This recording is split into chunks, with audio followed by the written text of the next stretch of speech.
In this video, I'm going to show you the different parts of the scenarios section. Once you've navigated to the scenarios tab, you have to decide which scenario you're going to start with. And you just click on it to go right into it. So we're going to start with surviving spouse. Then there's three different sections within the scenario. First is the joint/designated assets section. And this is going to be where you drag and drop any assets to show that they're falling outside of the estate, either because they have a joint owner or they have a designated beneficiary. So you look at your asset list, all of the assets that you've added into the system are going to appear as these green boxes over on the left here. And then you just click on it and drag and drop it over to the joint owner or designated beneficiary to show that it's going directly to them and not falling into the estate. The second section is the initial gift section. And this is going to be where we do specific asset bequests or cash legacies. So again, if it's a specific asset bequest, you're going to just select your green box on the side and drag and drop it over.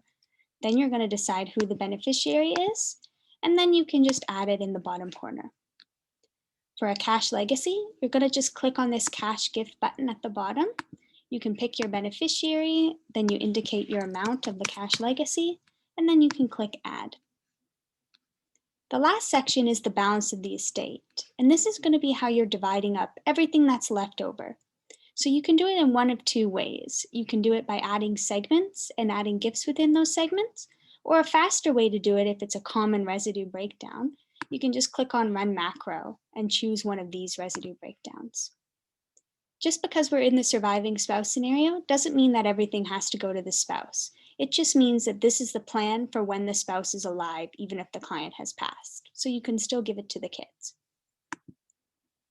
Over on the side, once you've given away all your assets, even if there are assets remaining, it just means it'll automatically fall into the residue.